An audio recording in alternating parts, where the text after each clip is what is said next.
He sat alone on the cracked veranda of what used to be his father's house, knees drawn to his chest, staring at the lump of ore in his palm. It weighed almost nothing, yet it felt heavier than every regret he had ever carried. The surface glinted dull yellow in the moonlight, but every few seconds something inside it shifted, slow, deliberate, like a blind worm turning over in sleep. When he pressed his thumb against the seam, the metal pulsed back. Once, twice, a heartbeat that wasn't his own. The village of Jandara had been dead for 3 years, maybe 4. No one kept count anymore. The last family left the night the well water turned the color of tarnished brass and tasted of blood. They took nothing but the clothes on their backs and the terror in their children's eyes. He had stayed, not out of courage, out of guilt, because the first vein had opened under his pick, and the first scream that echoed up the shaft had belonged to his brother. They had come here chasing whispers, the way men always do. Drought had gnawed the valley for 7 straight seasons. The wheat withered before it ever ripened. Goats dropped dead in the fields with their tongues swollen black. Children learned the sound of empty pots long before they learned their letters. Then the stranger arrived, coat stiff with desert dust, eyes too bright for a man who had walked so far. He carried a canvas roll, tied with rawhide. When he unrolled it on the mosque steps after Friday prayer, the hush that fell was deeper than any sermon. Inside lay 3 nuggets, each the size of a pigeon egg, soft and warm as living flesh. He let the eldest boys hold them. The metal left faint golden smears on their skin that refused to wash away, even after scrubbing with pumice and lye. That night the stranger spoke of rivers of gold sleeping beneath the black shale ridge, veins so thick a man could lose his arm inside them. All it would take, he said, was willingness to dig a little deeper than fear allowed. They believed him because belief was cheaper than starvation. His name was Asif. 28 years old, 3 children, 1 wife who still sang lullabies, even when there was no milk left. He had been the first to volunteer when the stranger asked for strong backs and quiet tongues. His brother Imran followed because brothers follow. Their father tried to stop them, pressing cracked prayer beads into their palms, muttering about the old stories, how the mountain kept a ledger of every debt, how some treasures were only loaned, never given.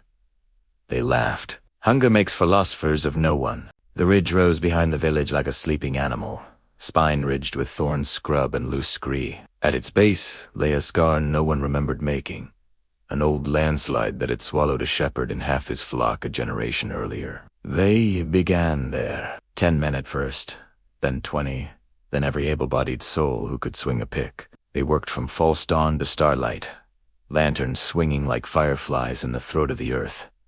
The deeper they went, the stranger the rock became. It bled when struck.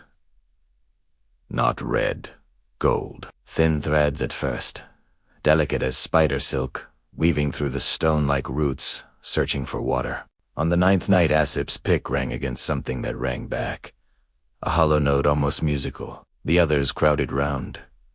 Imran wedged his crowbar into the crack and levered. The stone parted with a wet sigh, revealing a seam no wider than a man's wrist but so bright it hurt to look at directly. The gold wasn't still. It moved. Slow undulations, peristaltic, as though the metal itself breathed. One of the younger boys, Junaid Burley 15, reached out to touch it. The vein curled toward his fingertip like a vine seeking sunlight. When he jerked back, a bead of liquid gold clung to his skin, burrowing inward before their eyes. Within seconds, only a faint shimmer remained beneath the surface, pulsing in time with his heart. They should have stopped then. They should have filled the shaft with every stone they had dragged out and walked away. But the vein thickened overnight. By morning it had tripled in width, pushing aside solid granite, as easily as a snake slides through grass.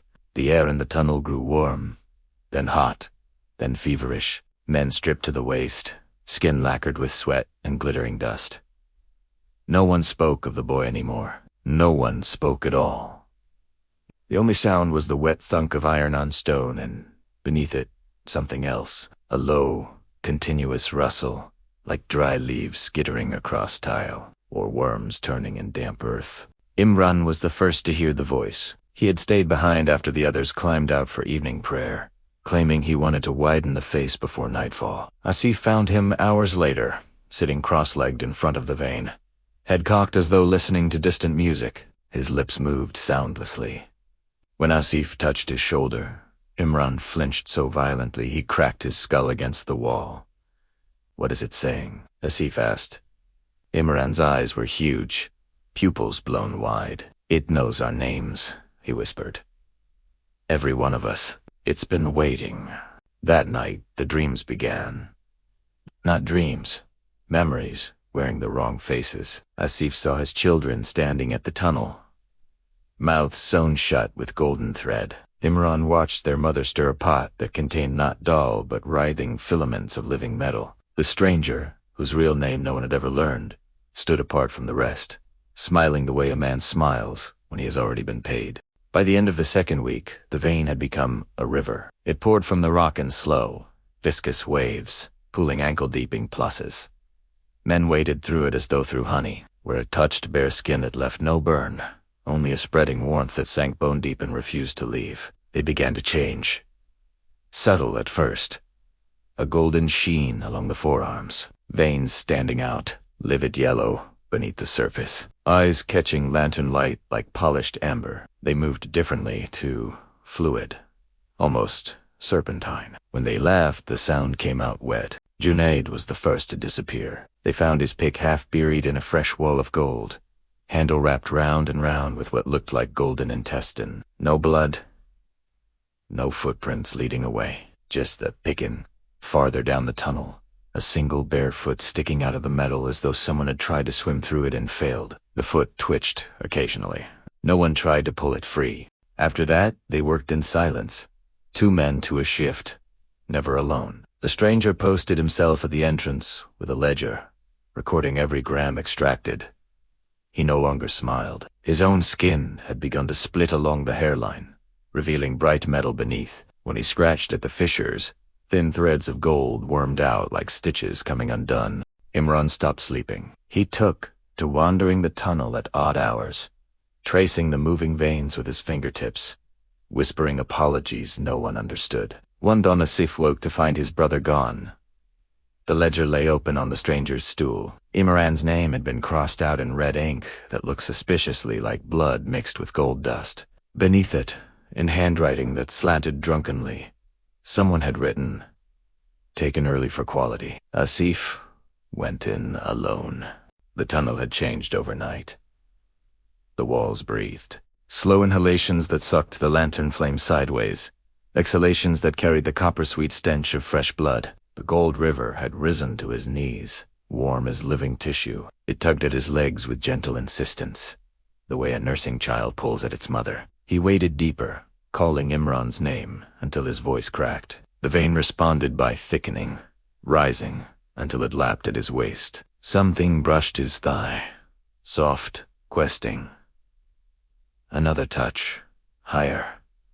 Fingers, he thought at first, then realized they had no bones.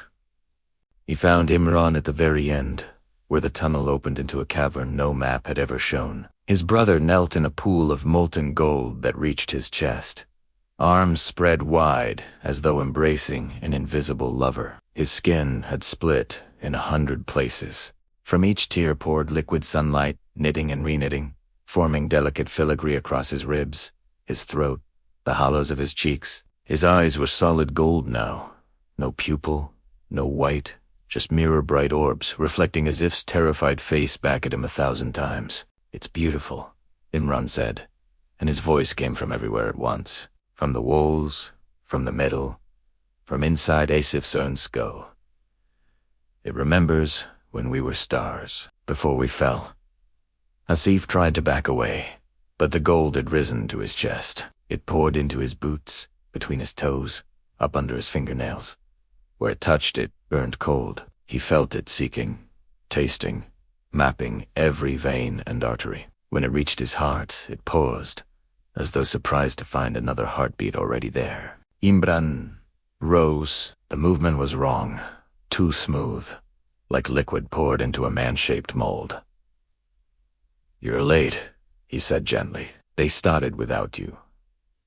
That was when Asif saw the others. They hung suspended in the cavern walls, half submerged, half emerged, bodies encased in golden lace, so fine it looked like frost. Junaid was there, mouth open and a silent scream, gold threading through his teeth. The stranger floated nearest the entrance.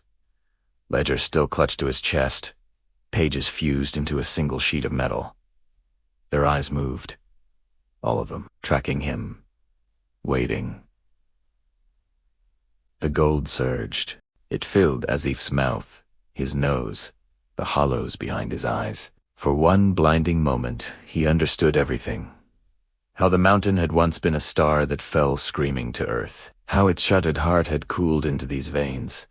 How it had waited millennia for warm bodies to wear again. Then understanding dissolved into warmth, into belonging, into the slow, endless turning of something ancient, learning how to walk.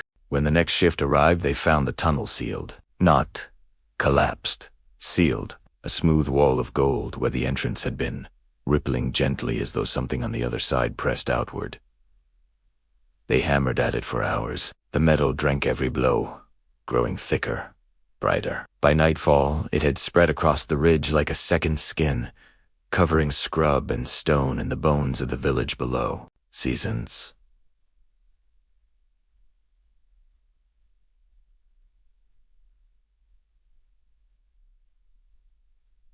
Past. Travelers who scudded the ridge spoke of a golden hill that hadn't been there before, perfectly smooth, warm to the touch even in winter. At night, if you pressed your ear to the ground, you could hear it breathing. Slow, patient, content. Sometimes, when the moon is new and the wind comes down from the north carrying the scent of drought, figures are seen moving across the surface. Tall, fluid, jointless. They pause at the edge where the gold meets bare earth and tilt their heads as though listening for footsteps. Then they sink back into the meadow without a ripple, taking whatever warmth they came for. The village of Jandara is gone. Only the foundations remain, outlined in faint yellow lines that pulse whenever thunder rolls overhead. Children from distant valleys are warned never to follow stray goats onto the golden hill. Most listen. Som Donte. Last spring, a boy vanished near the ridge. Searchers found his sandals neatly placed at the border where grass gives way to metal. Inside one shoe lay a single nugget, warm as fresh blood. When they picked it up, it split open, revealing a tiny worm of gold that writhed once, twice, then burrowed into the nearest palm before anyone could stop it. They say if you look closely at the hill on certain nights, you can see faces beneath the surface. Not trapped, not suffering, just waiting. Patient as stone, hungry as stars. And sometimes, just before dawn, a man steps out of the gold. Tall, golden-eyed, skin laced with living fil. He walks the old village paths, trailing light like pollen. If you meet him, he will smile with a mouth too wide and ask for water. Whatever you do, don't give him your name, because the veins remember, and they are still growing.